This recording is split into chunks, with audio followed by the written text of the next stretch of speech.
No way, I can't believe I grew all these tomatoes in my backyard. That's crazy. I'm going to start to plant some more. I have some tomato seeds here. But hold on.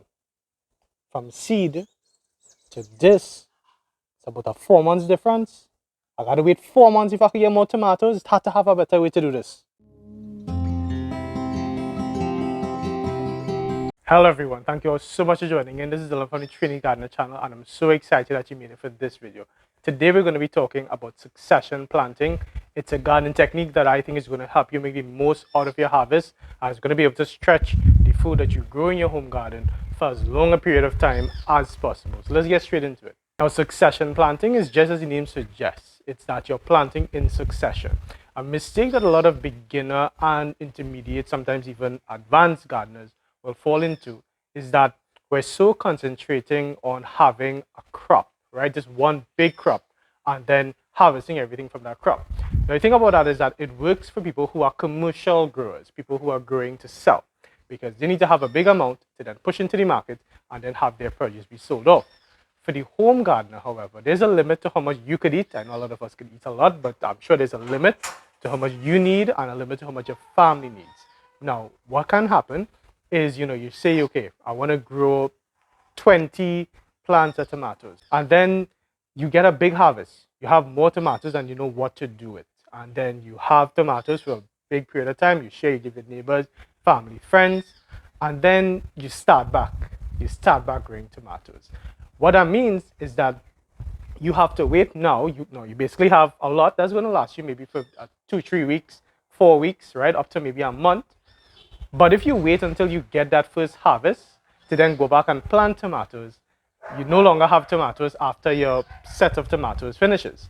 You're going to have to wait until your next crop of tomato comes, which will take you probably the next 2 months before you get homegrown tomatoes. So now you're back to the markets, back to the supermarket, buying that type of tomato. However, with succession planting, you're not going to have this problem. What we do in succession planting is that we stagger the crop so that we have staggered harvests.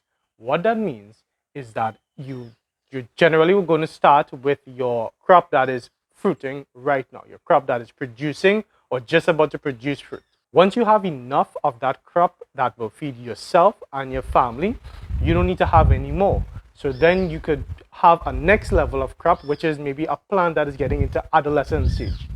And then once you have enough of that, that is going to take over after your current crop has finished fruiting and produce a harvest. You're going to be able to now harvest from what was juvenile. Now it is going to be your main harvest crop. I will bring you all closer so you can see what I'm talking about. So here I have some broccoli. This broccoli is going to start producing a head within 2 to 3 weeks. I don't currently have broccoli producing a head because I did not succession plant. That's my fault. But these are going to be giving me a head of broccoli. Within 2 to 3 weeks, I'm going to start to see a head. And probably within a week to 2 weeks, that head is going to be mature. Now I have 5 broccoli plants here, and I'm going to get 5 heads of broccoli. And then I'm going to get the side shoots. You'll see my broccoli harvesting video where I talk about the side shoots. So you spread even more your harvest, and then you're going to see my broccoli growing guide. You can have a look over there to see how to grow your own homegrown broccoli in containers. Everything from the mix that we use to harvesting, it's all on the channel. Now, if I just had these 5 heads of broccoli, I would have a good harvest of broccoli. I'll be happy. I don't need too much of broccoli, but it is something that I do use in the garden. I do use in the kitchen, sorry. I use it in the garden sometimes as well. I eat it raw sometimes and even the leaves, but I use it in the kitchen. And I need to have broccoli all the time because broccoli is expensive. It's one of the most expensive crops that you will be buying in the market, right? And for good reason. It does take quite a lot of effort to grow broccoli, so nothing is wrong with not of course nothing is wrong, but I understand why the price has to be a little bit higher than some other crops. That's fine. But if I just have these 5 heads of broccoli and I harvest them, I use them, and I need to start now from scratch to get a next head of broccoli, I'm looking for another 3 to 4 months before I can see another head of broccoli. So that means I have to go. Now, these 5 heads are going to last me some time. They might last me maybe a month and a half if I really stretch it. But then it's going to leave me with another month and a half and even more without broccoli. So now I need to go and buy, right? And I can't use these 5 heads all at the same time because the broccoli head is not going to last forever, even in the fridge. It's not going to last very, very long. So what I could have done here is instead of having 5 plants of broccoli as a home gardener, I could have had maybe 2 at this stage right now. In 2 containers, I have 2 broccolis at this stage, and then another 2 containers could have broccoli that's maybe at this stage, where it's not quite just about to produce a head. It's going to need at least a month to a month and a half before I need a head, but that's fine. And then I can have maybe another container or even add another one. So I have 2 more containers at this stage. So then I'm going to be able to get a harvest from these. So in that way, I'm going to harvest from these in maybe 2 to 3 weeks. Then I'm going to harvest from these in about a month, month and a half. And then I'm going to be harvesting from these in about 2 months. And I go even further than that, and I can start setting some broccoli seeds. So that in 2 to 3 weeks, when these are producing a broccoli head for me, I can have these seeds starting to sprout so that I can start the whole process over again. So I'm going to get a harvest from these in 2 to 3 weeks. Then I'm going to get a harvest from these in about a month and a half. Then I'm going to get a harvest from these in 2 months to maybe 10 weeks. And then I'm going to get a harvest from these seeds in about 4 months. So that way I'm always harvesting broccoli. I have basically staggered, or I have succession planted. And that's what I want you all to consider doing for me today. Here I'm going to take you to another example. Here I have some tomatoes in buckets, right? These are 5-gallon buckets. My tomato growing guide is also up here. Have a look if you don't know how to grow your own tomatoes in containers or you want a refresher. It's all there. Now, these are starting to flower. You could see a little baby tomato here already. All right, so I'm going to be getting tomatoes from these within about 2 to 3 weeks. Again, I'm going to be getting a harvest from here. And I might be able to harvest from these tomatoes. Maybe I'll get a first picking, a second picking, maybe a third picking if these plants are feeling generous and if I do everything I need to do to keep the plants healthy. So I'm going to get tomatoes from these. Now, if I just had these and I get my harvest, let's say in about a month to a month and a half, all the tomatoes of these I harvest from, all the tomatoes from these I harvest them, and then I start from scratch, then I'm back into the supermarket buying subpar tomatoes. But here I have an example of a tomato plant that's currently coming up as well. It hasn't started to flower yet. It isn't quite there yet. It's coming up, right? It looks a little bit weak, but it's going to be fine. And I'm going to start to get a harvest from that. So when the first set gives me a harvest, this one is going to be about ready to flower. And I'm going to be able to harvest from these when the first set of harvest is done. And even further than that, I have some tomato seedlings in cups ready to go into the ground. So that in 2 months, when all of the tomatoes I currently have flowering or just about to flower or close to flowering, when all of them are done, these are going to be almost to the point of flowering. And then even more than that, I have some tomato seeds, and these seeds are going to be sprouting. So you have plants at each stage of their life.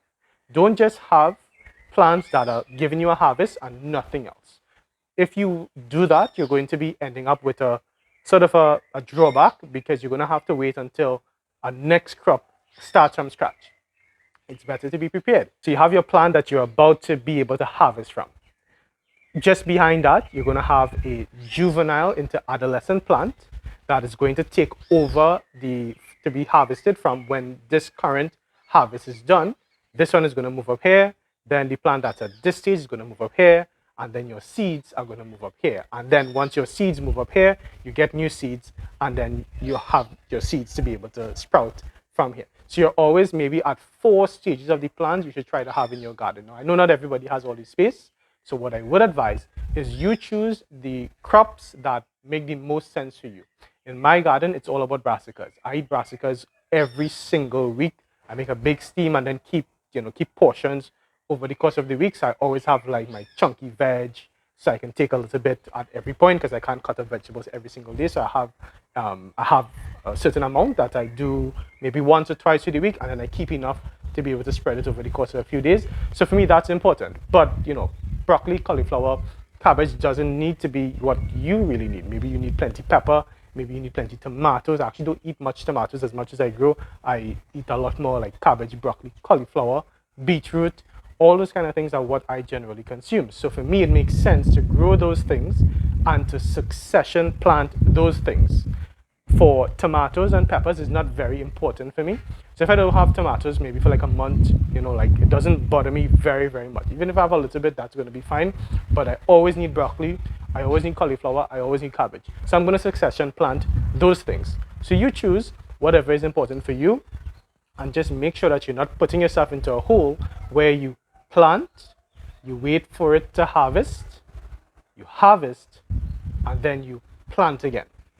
Because if from planting to harvest takes you 3 months, which is generous, if from planting to harvest takes you 3 months, and then you harvest, you now have to wait another 3 months before you can harvest again.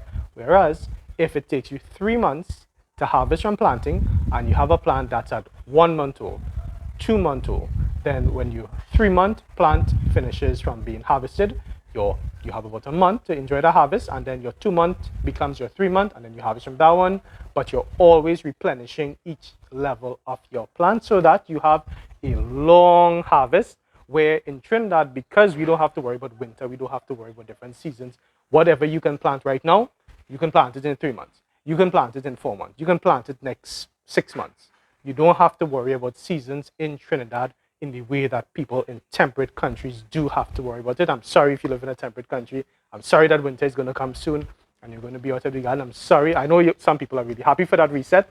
For me personally, I'm just really glad to be able to plant all year round so that I can stagger and just grow little bit by little bit, because I don't need to worry about the weather making me unable to plant for 3 to 4, 5, 6 months.